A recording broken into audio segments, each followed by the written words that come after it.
Ashley with two E's. The best that ever done it. On the all-new 93.7 The Beat.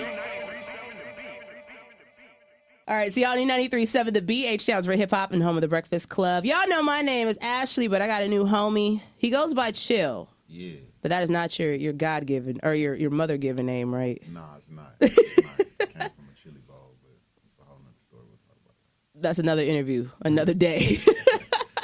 But we got Chill, also Isaac Yowman. That is your real name. Yes. But you're known as Chill. And is it IO Visuals? That's how you say it? Yeah. IO Visuals. That's your company. Mm-hmm. And we're going to get into his series, which is the All Screwed Up series, the story of DJ Screw, and kind of what it's all about, because we had a lot of commentary of people up here lately asking. Yeah. So first, for anyone who's not from Houston, who may not be familiar with you, give them a little background. I know you're from Houston, but Yeah, I'm from Houston. Back and forth between LA. We have offices in Houston and in LA. I started off in the music industry, so I love music. Screw music and Swisher House music, and just that whole culture inspired me as a young creative. Went on to work with a lot of big artists, Grammy nominated, multi-platinum, sold a lot of millions of records, and, producing and songwriting behind the scenes. And IO Visuals now next year actually is going to be our 10th year anniversary. So I transitioned into filmmaking and directing, and we here. we see in our culture, we see like Ice Cube does that transition. Yeah. What inspired you to move to film? To be honest with you, I had artists that I was developing as a producer and songwriter, you know what I'm saying? And so, honestly, I was just trying to, save some bread, you know what I mean? Like, yo. Let me just do it. Let me pick up a camera. And so my natural progression was music videos, because I love music. And I always had an eye for video and film and just, art stuff. Like, I was real, holding it in Photoshop. And so, and then it just started growing, and then I really started learning and wanted to just, figure it out. You know what I mean? I went to school. I actually graduated from Full Sail University. In Orlando? In Orlando. I went to school in Jacksonville. Hey, turn up one time for Florida. Yeah. Orange County, all that. But yeah, man, I was out in Florida for, 3.5 years, graduated from Full Sail, and I actually graduated with my degree in recording arts and entertainment business.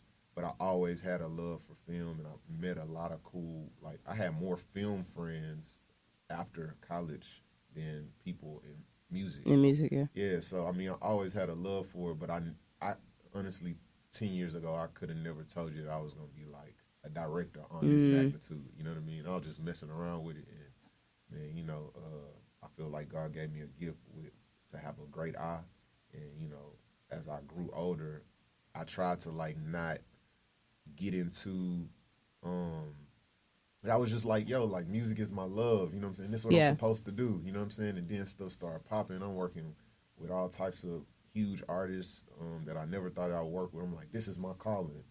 But it was just stuff just kept pulling me more and more as a director, more and more as a director. And I'm just like, yo, as I started progressing and started getting more wise, you got to use all the gifts that God gave you. Yeah.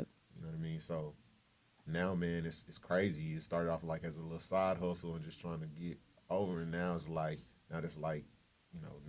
of my business. Now it's 10% music, which is crazy. Real quick sidebar, because I graduated from college in 2014. Dope. And I interned at Revolt Music Conference when it used to be in Miami. Yeah. And we had a lot of Full Sail people there. Yeah. And I guess because Full Sail's newer, people just don't take it seriously, I guess. Actually, Full Sail's been around for a while. I think maybe just the name is new. Yeah. For sure. So people, I interned with a lot of people for Full Sail, and they're like, just know y'all got winners. People doing stuff out here. Full Sail is the GOAT, man. It's some amazing people that have graduated from Full Sail. That have worked on some of the biggest films in Hollywood, some of the biggest records. Yep. And man, I'm blessed to have had the opportunity to even go there. So it was a challenge. You know what I'm saying? It definitely,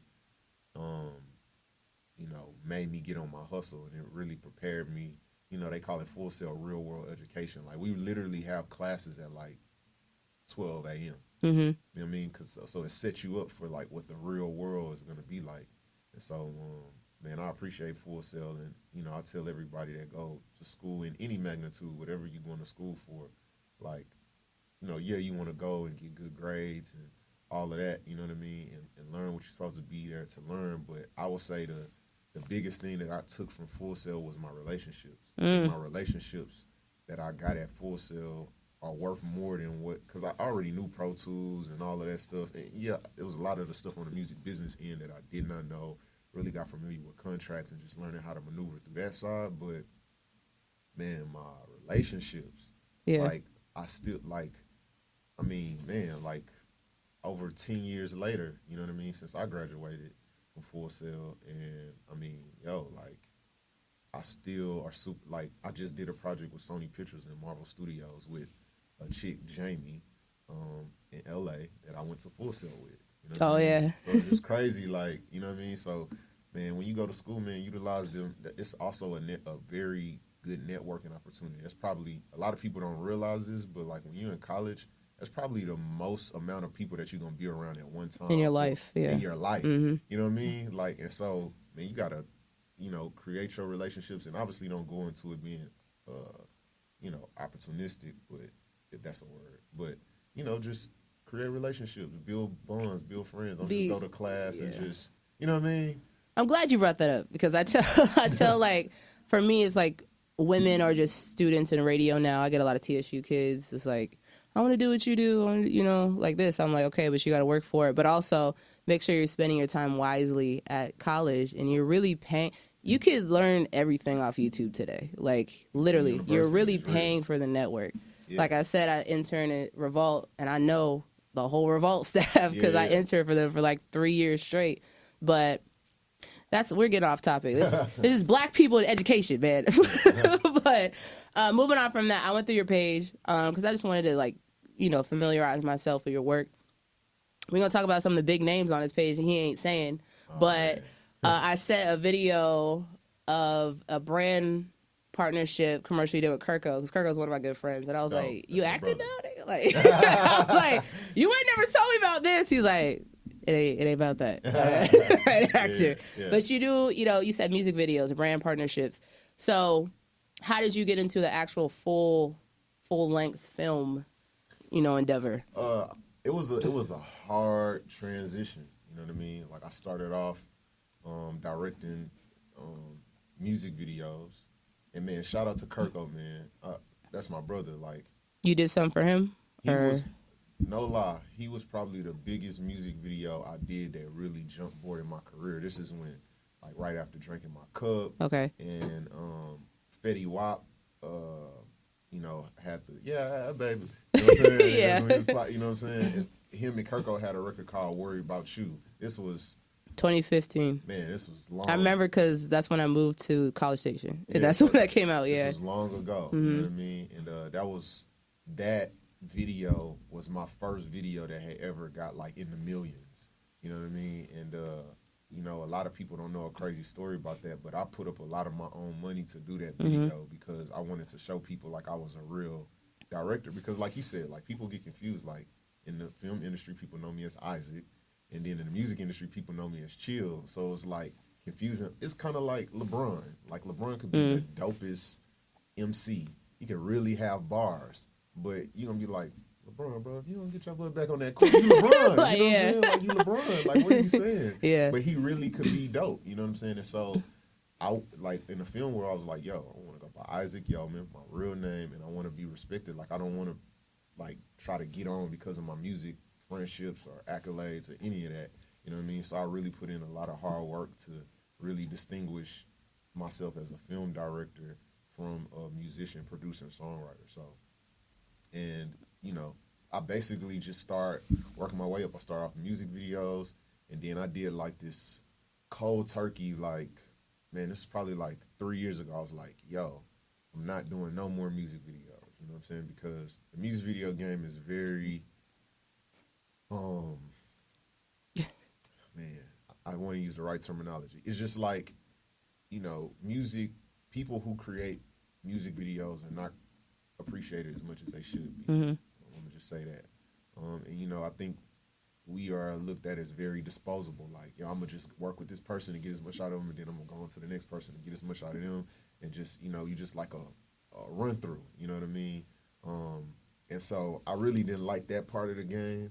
And so like one year I was like, yo, I want to do, like, I really always wanted to do commercials. You know what I mean? I always wanted to do brand spots, commercials, work with big companies, and do brand stuff. And one year I was like, yo, I don't care if I'm gonna go broke. Like, I'm just gonna do it. You know what I mean? Like, and I did it, and I started. It's just like the law of attraction.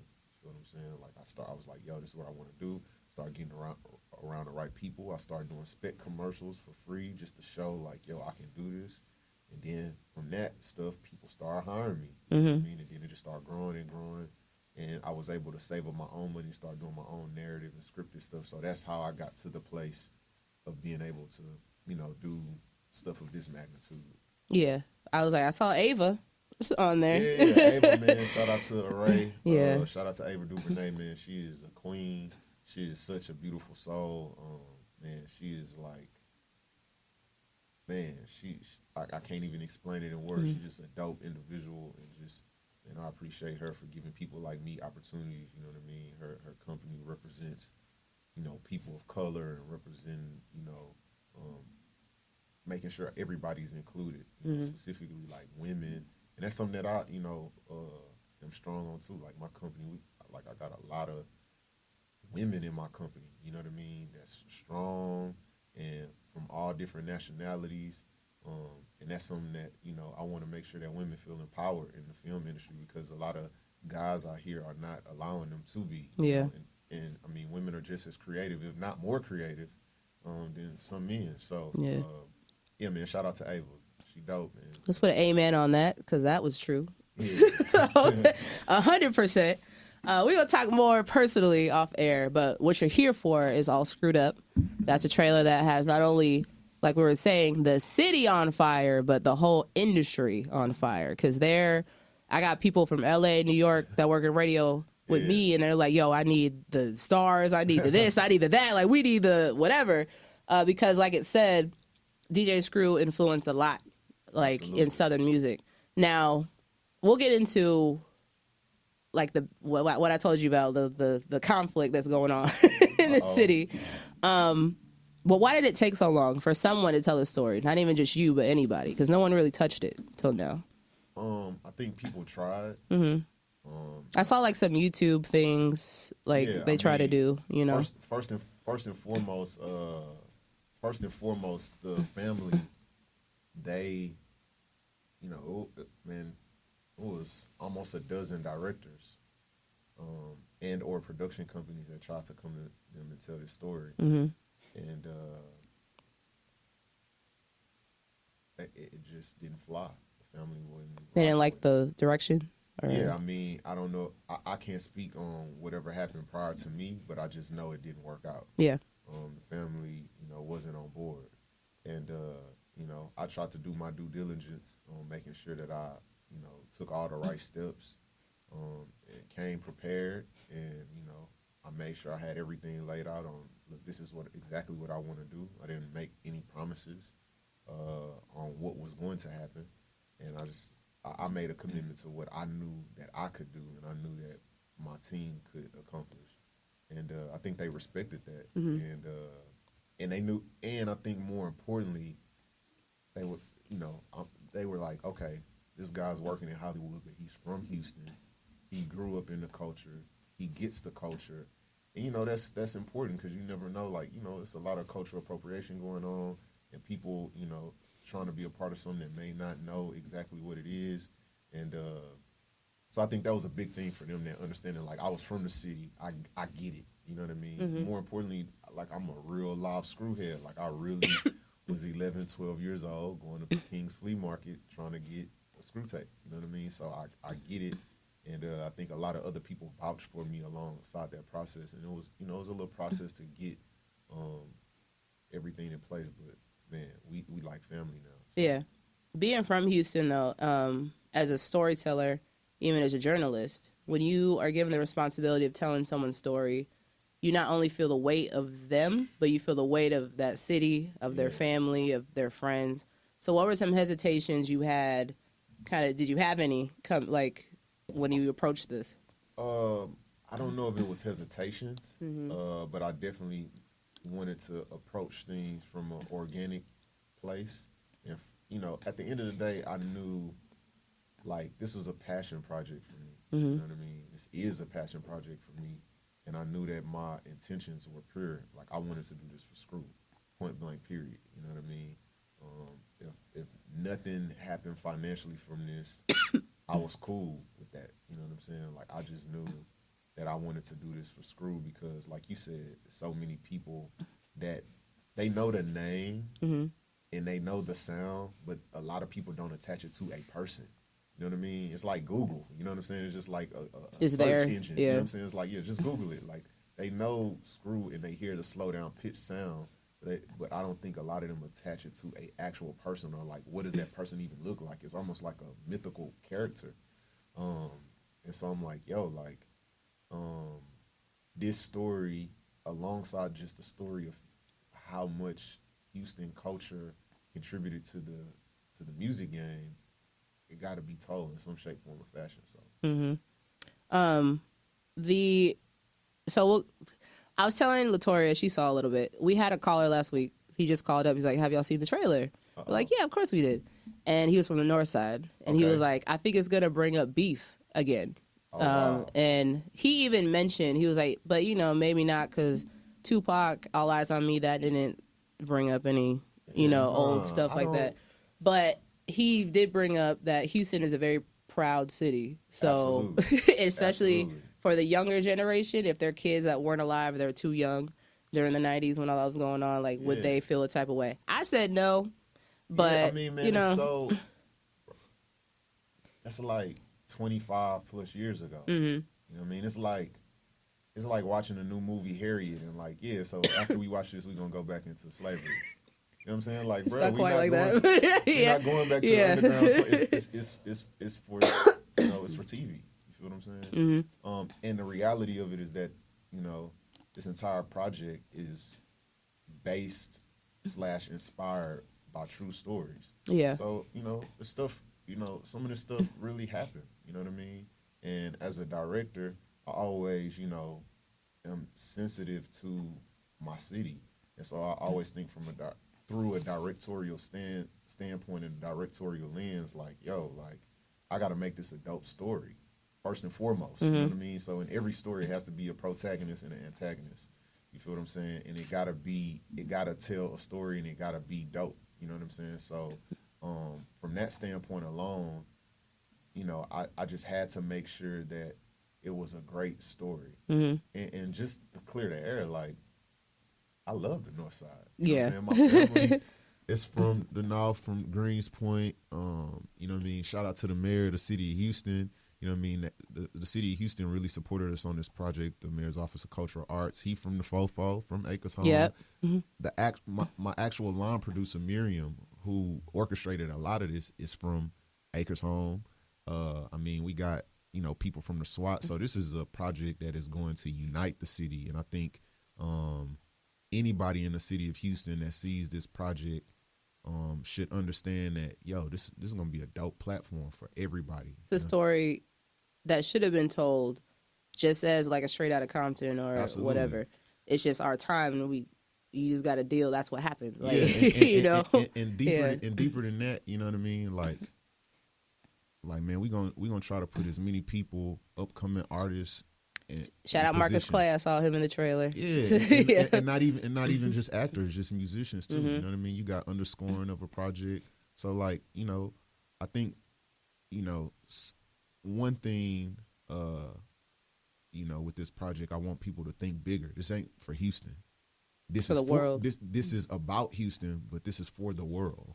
Mm-hmm. You know what I mean? And the idea is to magnify our city and put the light back on us. You know what I mean? Yeah. And this is a great time if that everybody should be getting in position in line from all sides of the city and supporting this, because this is gonna be a big thing, and we're gonna be able to tell multiple people's stories. So we excited about it. It's a dope time too because Houston's on fire again. Like, yeah, man. You know, Megan, you got Travis, Megan, Maxo, Lizzo. Lizzo. Shout out to the homie Maxo. I mean, yeah, man. It's EXO.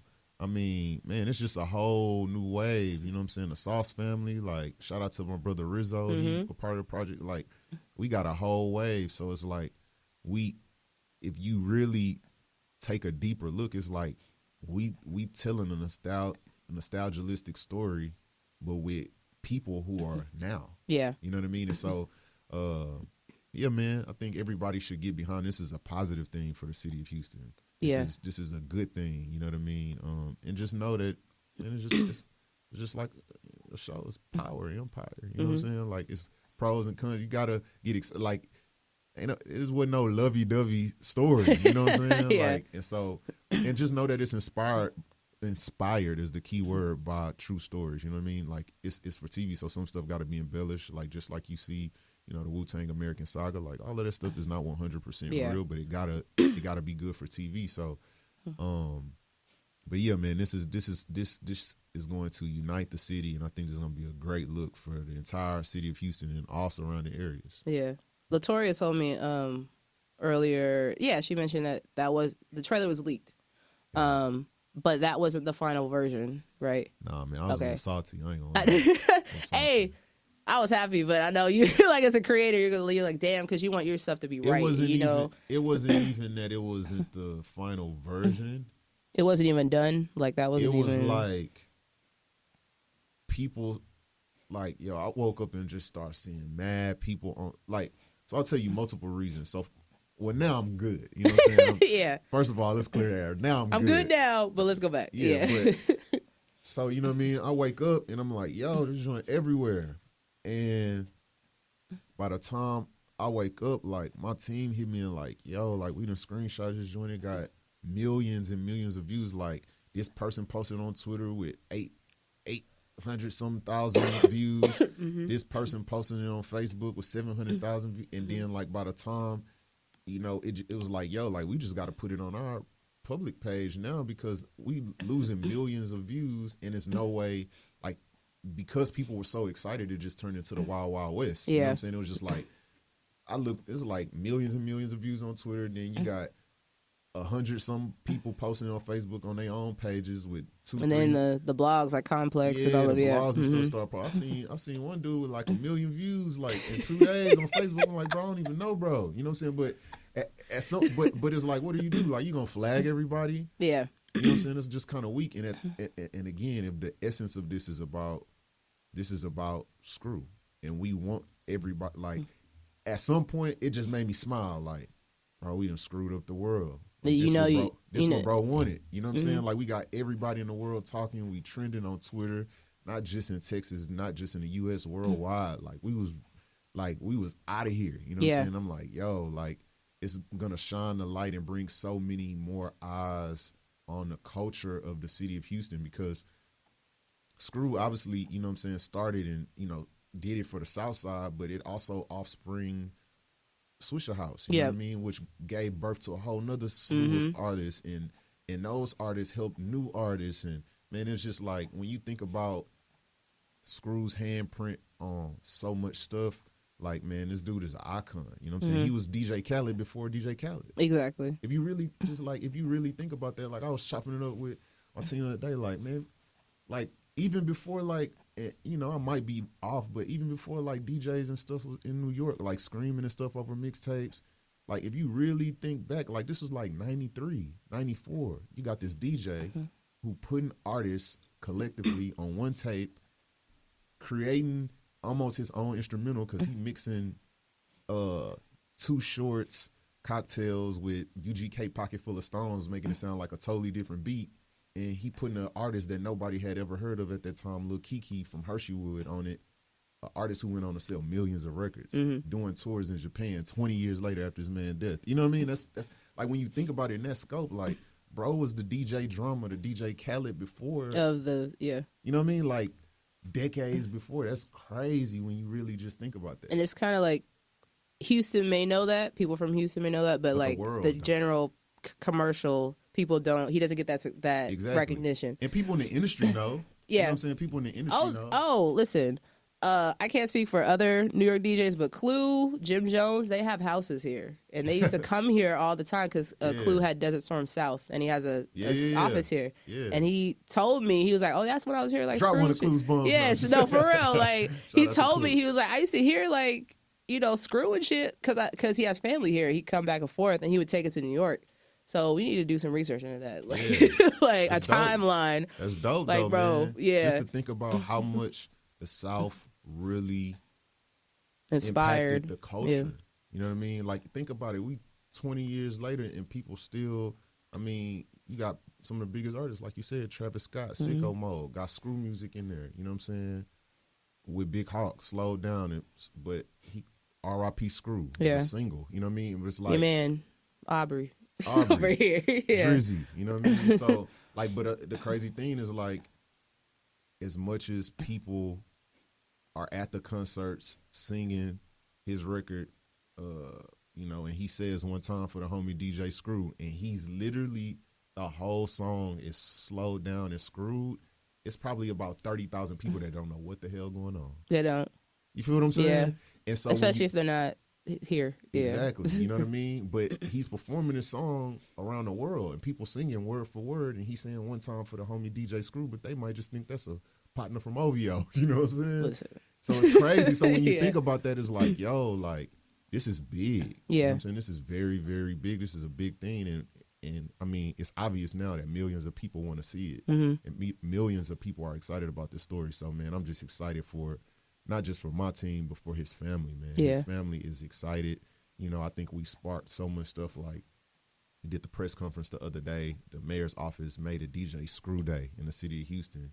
You know what I'm saying? All of this is just sparked off of this, you know what I'm saying, this leaked trailer, which is like, I was salty, but like, man, now I'm so excited because it's like, look what, just in this amount of time, like, we ain't even, nothing is confirmed right now. We have no release dates, none of that, but it's just, look what he has done just with this little Just sprinkle. with that, yeah. So, man, I'm so excited, man, for his family, Michelle, Charles, Bub. Man, I appreciate them for carrying on his legacy. Shout out to Bub for running a screw shop still. That's a big thing. Like, people don't understand how much of a challenge that is. It's 20 years later, and, bro, like, everybody working to keep his legacy alive. Yo, I went there, like, last year to go do, like, photo shoots. Dope. And, like, we took the beat, our station vehicle, so it says, like, 937 the beat on it. Yeah. And he saw me take a picture. He's like, usually we charge for that. I'm like, I mean, that makes sense, because, like, this is right after Sicko Mode came out, and I was like, okay, I get it. like, like, whatever. Yeah. I just need these pictures, though. Let me get these off. Sure. I brought that up because in the trailer that got leaked, most of it is about the North Side, South Side beef. So without giving too much away, like, does this encompass his whole life, like birth to the end, or is this like mostly just his career, or like, what is it? The project is still in development. Okay. So still in the motions. I can't really speak too much of what the storyline is right now, but just know that this is gonna be for Houston as a whole. Okay. This for all sides of town. You know what I mean?